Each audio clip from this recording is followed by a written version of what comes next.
ወንጌል ሉቃስ ምዕራፍ 6 ጎይታ ሰንበት ኢየሱስ በሰንበት በማእከል ዝሩእ ገራሁ ከሐልፍ ከሎ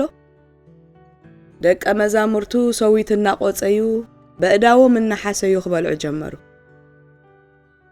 ገሊኦም ካብ ፈሪሳውያን ከ ስለምንታይ በሰንበት ክግበር ዘይግባእ ትገብሩለኹም በልዎም ኢየሱስ ከ ዳዊት ንሱን እቶም ምስኡ ዝነበሩን ምስጠመዩ እንታይ ድዩ ዝገበረ ናብ ቤት አምላኽ ከም ዝኣተወሞ ብቸካ ንኻህናት ጥራይ እምበር ካልእ ክበልዖ ዘይግባእ ሕብስተ ቁርባን ወሲዱ ከም ዝበልዐ ነቶም ምስኡ ዝነበሩን ከም ዝሃቦምሲ እኳ ዶ ኣየንበብኩምን ኢሉ መለሰሎም ወዲ ሰብ ጎይታ ሰንበት እዩ ድማ በሎ ኢየሱስ ኢዱ ዝነቐጸት ሰብ ከም ዘሕወየ ብኻልእ ሰንበት ድማ ኢየሱስ ናብ ቤት ጸሎት ኣይሁድ ኣትዩ መሃረ ኣብኡ ኸኣ የማነይቲ ኢዱ ዝነቐጸት ሰብኣይ ነበረ መምህራን ሕግን ፈሪሳውያንን ከኣ መኽሰሲ ምእንቲ ክረኽብሉ ብሰንበት እንተ ኣሕወዮ ኢሎም ይጸናጸንዎ ነበሩ ንሱ ኸኣ ሓሳቦም ፈሊጡ ነቲ ኢዱ ዝነቐጸት ሰብኣይ ተንስእ እሞ ኣብ ማእከል ደው በል በሎ ንሱ እውን ተንሲኡ ደው በለ ኢየሱስ ከኣ እስከ ክሓተኩም ብሰንበት ጽቡቕ ምግባር ዶ ወይ ክፉእ ምግባር ነፍሲ ምድሓን ዶ ወይ ምቕታል ይግባእ በሎም ንኹሎም እቶም ኣብ ዙርያኡ ዝነበሩ እናጠመተ ከኣ ነቲ ሰብኣይ ኢድካ ዘርጋሕ በሎ ንሱ ከኣ ዘርጋሓ እታ ኢዱ እውን ሓወየት ንሳቶም ግና ኣዝዮም ነደሩ ንኢየሱስ እንታይ ከም ዝገብርዎ ድማ ንሓድሕዶም ተማኸሩ ሕሬት 12 ሃዋርያት ኢየሱስ በተን መዓልትታት እቲኤን ክጽሊ ናብ እምባ ደየበ ናብ ኣምላኽ ክጽሊ ድማ ሙሉእ ለይቲ ነቂሑ ሓደረ ምድሪ ምስ ወግሐ ንደቀ መዛሙርቱ ናብኡ ጸውዖ ካብኣቶም 12 ሓረየ ሃዋርያት ኢሉ ድማ ሰመዮም ንሳቶም ከኣ እቲ ጴጥሮስ ኢሉ ዝሰመዮ ስምዖንን እንድርያስ ሓውን ያዕቆብን ዮሐንስን ፊልጶስን በርተሎሜዎስን ማቴዎስን ቶማስን ያዕቆብ ወዲ እልፍዮስን እቲ ቅናዕ ዝተባህለ ስምዖንን ይሁዳ ወዲ ያዕቆብን እቲ ዝኸሓዶ ይሁዳ ኣስቆሮታውን ነበሩ ኢየሱስ ብዙሓት ሰብ ከም ዝፈወሰን ከም ዝመሃረን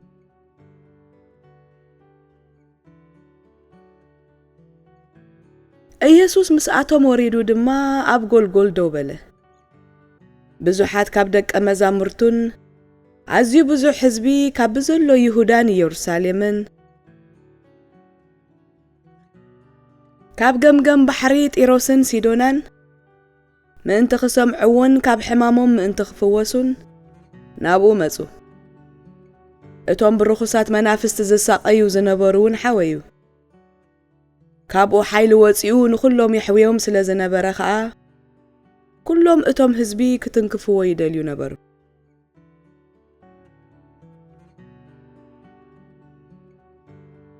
ብዛዕባ ብፁዓን ኢየሱስ ናብ ደቀ መዛሙርቱ እናጠመተ ከም ዝበለ ኣቱም ድኻታት መንግስቲ ኣምላኽ ንኣኻትኩም እያ እሞ ብፁዓን ኢኹም ኣቱም ሕጂ እትጠምዩ ክትጸግቡ ኢኹም እሞ ብፁዓን ኢኹም ኣቱም ሕጂ እትበኽዩ ክትስሕቁ ኢኹም እሞ ብፁዓን ኢኹም ብምኽንያት ወዲ ሰብ ሰባት እንተጸልኡኹም እንተፈለዩኹም እንተጸረፉኹም ሽምኩም እውን እንተኣነወርዎ ብፁዓን ኢኹም እነሆ ኣቦታቶም ድማ ንነቢያት ከምኡ ይገብርዎም ነይሮም እዮም እሞ ዓስብኹም ኣብ ሰማይ ብዙሕ ክኸውን እዩ ባህ ይበልኩም በሓጎስ ውን ተሰራሰሩ ኣቱም ሃብታማት ግና ሓጎስኩም ወዲእኩም ይኹም እሞ ወይልኹም ኣቱም ሕጂ እትጸግቡ ኽጠሚዩ ይኹም እሞ ወይልኹም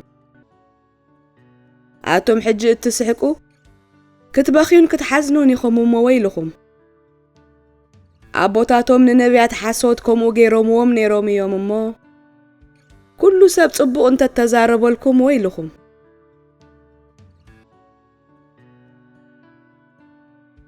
ኣነ ግና ንኣኻትኩም ንትሰምዑኒ እብለኩም ኣለኹ ጸላእትኹም ኣፍቅሩ ንዝጸልእኹም ድማ ጽቡቕ ግበሩ ንዝረግሙኹም መርቑ ምእንትቶም ዝጸርፉኹም ጸልዩ ጉንዲ እዝንኻ ንዝጸፍዓካ እታ ኻልአይቲ ውን ምለሰሉ ነጸላኻ ንዘግደፈካ እጀ ጠባብካ ውን ኣይትኽልኣዮ ንዝለመነካ ዘበለ ሃብ ገንዘብካ ንዝወሰደውን ምለሰለይ ኣይትበሎ ከምቲ ሰባት ክገብሩልኩም እትደልይዎ ንስኻትኩም ከዓ ከምኡ ግበሩሎም ንዝፈትውኹም ጥራይ እንተፈተኹም እንታይ ምስጋና ኣለኩም ሓጥኣን ውን ንዝፈትውዎም ይፈትው እዮም ሰናይ ንዝገብሩልኩም ጥራይ ሰናይ እንተገበርኩም ከ እንታይ ምስጋና ኣለኩም ሓጥኣን ውን ከምኡ ይገብሩ እዮም ክፈዲኹም ንትጽበይዎ እንተኣለቃሕኩም ከ እንታይ ምስጋና ኣለኩም ሓጥኣን ውን ንሓጥኣን ክንድኡ ክፍደዩ የለቅሕዎም እዮም ግና ኸንጸላእትኹም ኣፍቅሩ ሰናይ ከኣግበሩ ክትፍደዩ ኸይተጸቤኹም ኣለቅሑ እግዚአብሔር ንዘየመስግኑን ንሕሱማትን ርሕሩሕ እዩ እሞ ዓስብኹም ብዙሕ ክኸውን እዩ ውሉድቲ ልዑል ውን ክትኮኑ ኢኹም ከምቲ ሰማያዊ ኣቦኹም ርሕሩሕ ዝኾነ ንስኻትኩም ከዓ ርሕሩሓት ኩኑ ንኻልኦት ምፍራድ ከምዘይግባእ ኣይትፍረዱ ኣይክትፍረዱን ኢኹም ኣይትኾንኑ ኣይክትኩነኑን ድማ ኢኹም ሕደጉ ክሕደገልኩም እዩ ሃቡ ክወሃበኩም እዩ በቲ እትሰፍርሉ መስፈሪ ክስፈረልኩም እዩ እሞ ጽቡቕ ዝተሰጎደ ንኽኑኽ ዝተፋረወ መስፈሪ ኣብ ሕቑፍኹም ክህቡኹም እዮም ብምስላ ከዓ ከም ዝበሎ ዕውር ዶ ንዕውር ክመርሖ ይኽእል እዩ ክልቲኦም ዶ ኣብ ጉድጓድ ኣይወድቁን ተማሃሪ ካብ መምህሩ ኣይበልጽን ተማሂሩ ዝወድእ ኩሉ ግና ከም መምህሩ እዩ ዝኸውን ኣብ ዓይንኻ ዘሎ ሰረው ዘየስተብሃልካስ ስለምንታይ ግዳ ኣብ ዓይን ሓውካ ዘሎ በሰር ትርኢ ወይስ ንስኻ ኣብ ዓይንኻ ዘሎ ሰረው ዘይረኣኻስ ከመይልካ ኢኻ ንሓውካ ኣተሓወይ ነቲ ኣብ ዓይንኻ ዘሎ በሰር ከውፅኣልካ ሕደገኒ ክትብሎ ትኽእል ኣታግብዝ ቅድም ነቲ ኣብ ዓይንኻ ዘሎ ሰረው ኣውፅእ እሞ ብድሕሪኡ ነቲ ኣብ ዓይን ሓውካ ዘሎ በሰር ምውፃእ ኣጸቢቕካ ክትርኢ ኢኻ